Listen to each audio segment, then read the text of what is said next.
Scugog, Brock, and Uxbridge lift burning restrictions and bans. Dan Kearns, The Standard. North Durham. The townships of Scugog, Brock, and Uxbridge have recently lifted their burning restrictions.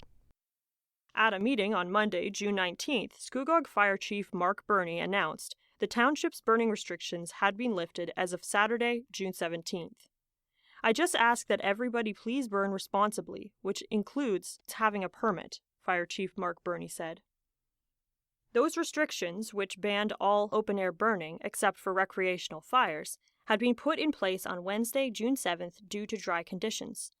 Restricting open-air burning at this time is designed to help reduce the risk to residents, firefighters, and property, yet still allow residents to continue to enjoy our waterfront community. Hot temperatures and lack of significant rainfall has contributed to dry ground vegetation which can catch fire easily and spread rapidly, a statement from Chief Burney read at the time. The Township of Brock announced on Thursday, June 15th, they had lifted the township-wide burn ban.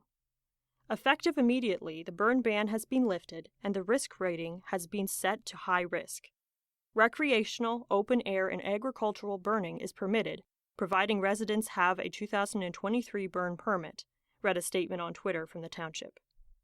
The township had launched a full burn ban on Wednesday, May 31st. On Thursday, June 22nd, the township of Uxbridge lifted its burn ban. A burn ban remains in place in Kawartha Lakes. Erin O'Toole to wrap up his time as Durham MP on Canada Day. Dan Kearns, The Standard. Scugog. Canada Day on Saturday, July 1st, will be Erin O'Toole's last day serving the Durham riding as the Member of Parliament, MP. I'm so excited about Canada Day in Port Perry. I have so many friends here. People are even thanking me today. Canada Day is a day to celebrate our country and rededicate ourselves to it. For me, to be able to thank all of the communities who supported me so well in these almost 11 years. It's a perfect way for me to close the political chapter of my life, MP O'Toole told The Standard. He explained why he made the decision to vacate his seat after the spring session. I made the decision a number of months ago, in part because, being the former leader, I want the new leader to have the opportunity to build the team and the vision he wants. I was also able to accomplish a lot of great things in the riding, MP O'Toole continued. I kind of felt a number of things I've championed for a number of years were finished. Our kids are still at home, but they're getting older.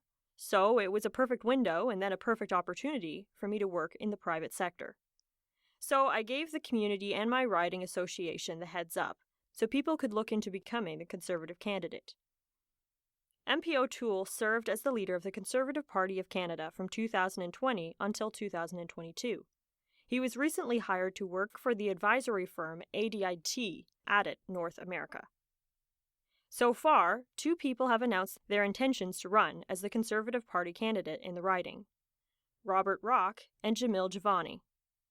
MP O'Toole had some advice for whoever fills his shoes as Durham's next MP. Listen to the needs of the community first and foremost. Then try to be a serious voice in Ottawa.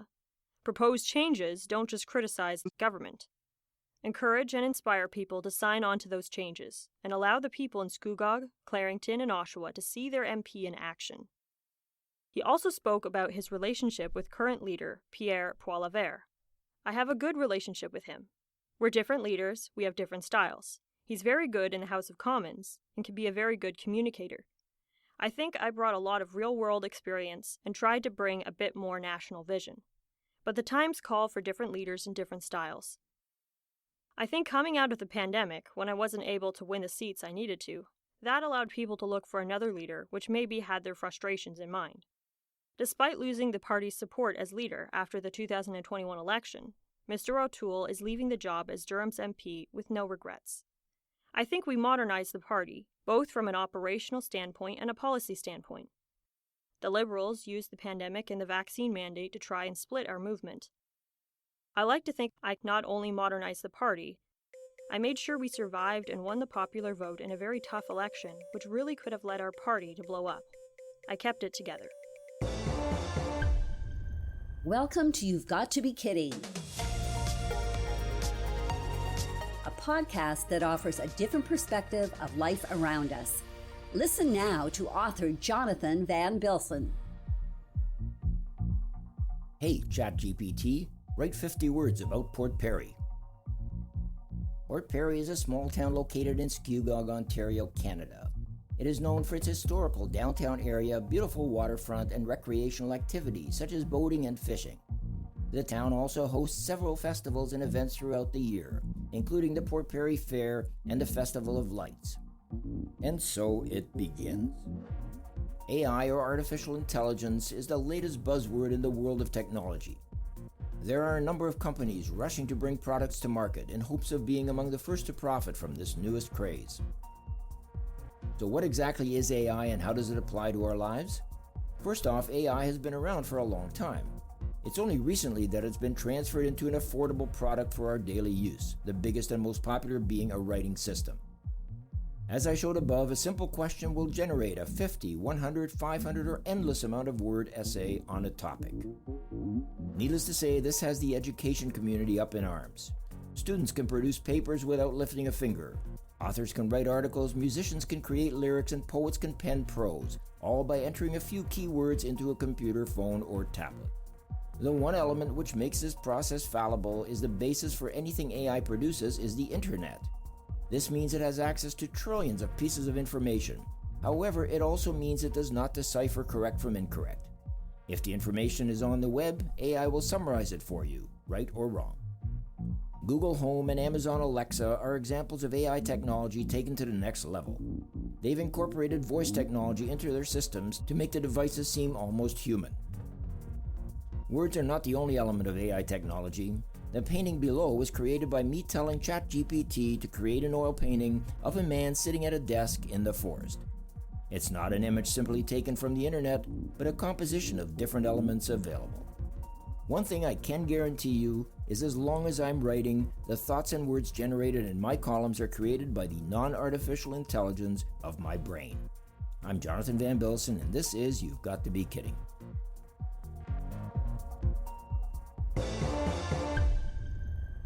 Martha Casson is named Scugog's Senior of the Year. Dan Kearns, The Standard.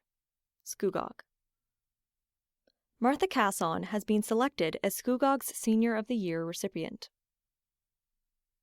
The award recipient was announced at a Scugog Council meeting on Monday, June 26th. Each year, the Ontario Senior of the Year Award gives municipalities across Ontario an opportunity to recognize a person who is over 65 years of age and has enriched the community they reside in. June is Seniors Month, and it was an opportunity for this council to nominate a recipient for the Senior of the Year Award, Mayor Wilma Watton stated.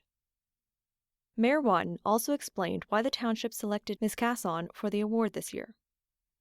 I first met Martha when she joined the Seniors Advisory Committee, I believe in 2011 or 2012. She, I, and Howard Danson worked together along with the committee to receive some funding to develop a Seniors Advisory Office, which has now been converted for the Finance Department. Martha was also a strong advocate in inspiring changes to the Planning Act. Scugog's mayor pointed to the fact she inspired change in how people live post-retirement with her involvement as a resident in the Golden Girls house. Joining with Louise Bardswich, Beverly Brown, and Sandra McCulley, the 4 senior community members decided to co-purchase and live together in a home in Port Perry. She was a strong motivator and driver in that initiative, Mayor Watton said. Ms. Casson was also a member of the township's housing committee. She was always exploring different ways for not only seniors but for all of us to have different housing options, Mayor Watton explained. She works tirelessly. Ms. Casson was complimentary of the Township Council in her acceptance speech. You create the kind of community that somebody past retirement age can continue to stay involved in and feel like we are contributing. So, I thank all of you for that and thank you for this honor. Kawartha Lakes firefighter awarded a bravery medal. Dan Kearns, The Standard. Kawartha Lakes. A Kawartha Lakes volunteer firefighter was among several police officers and firefighters to be honored for bravery on Thursday, June 22nd. The ceremony involved the provincial government awarding 21 police officers and 13 firefighters with the Ontario Medal for Police Bravery and the Ontario Medal for Firefighter Bravery. Volunteer firefighter Robin Judd was one of the recipients of the Firefighter Bravery Medal.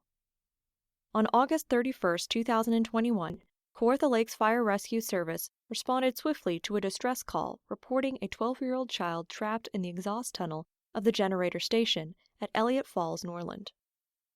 Volunteer firefighter Robin Judd, a Level 3 water rescue professional, fearlessly navigated the treacherous waters to reach the stranded child. With a safety rope attached, she skillfully made her way through the tunnel and threw a bag to the child, who was pulled to safety. This courageous act exemplifies volunteer firefighter Judd's selflessness and unwavering commitment to saving lives, an Ontario government press release stated. In a statement, Ontario Lieutenant Governor Elizabeth Dowdeswell explained the impact these awards can have. In accepting these medals, I hope these brave men and women will recommit themselves to serving the public with integrity. Knowing their accomplishments will help motivate a new generation of Ontarians to join their ranks, looking to follow their example. The provincial government has awarded 260 Ontario medals for firefighter bravery to recipients since 1976. Beaver River chosen as the name for the new Beaverton Public School. Dan Kearns, The Standard. Brock. The Durham District School Board, DDSB, has come up with a name for the new school which will combine Beaverton Public School and Thora Central Public School. At a board meeting on Monday, June 19th, trustees voted to name the school, which will be located at 270 King Street in Beaverton, Beaver River Public School. According to a report from Erin Elmhurst, the board superintendent of education, after a process which saw the community submit possible names for the school, the list was whittled down by the school naming committee to 4 finalist names. These were Beaver River Public School, Wasagama Public School, Beaverton Central Public School, and Beaverton Thora Public School. Committee members later recommended Beaver River as the preferred choice. I was honored to work alongside the naming committee as they carefully considered the naming policy guidelines, community voice, student voice, and the vision for the school community in determining a recommended name, Superintendent Elmhurst said. Brock, Scugog, and Uxbridge trustee Carolyn Morton praised First Nation trustee Jill Thompson for her involvement in the naming committee. Your contributions definitely served everyone extremely well, she stated. In the rationale section of the report, it notes the committee felt this is a new name which staff, students, families, and community members could see themselves reflected within as a new school community is built.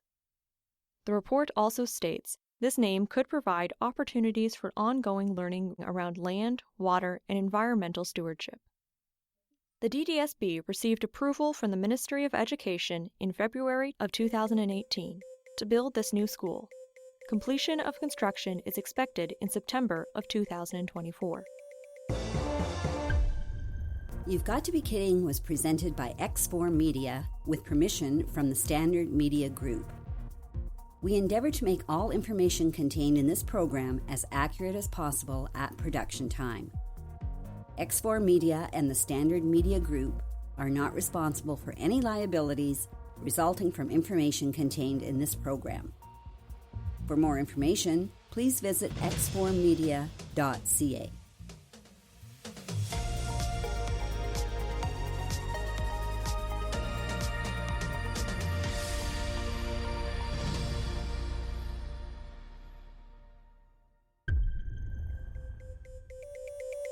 The Standard Podcast was produced by Greenstream Studio for the Standard newspaper.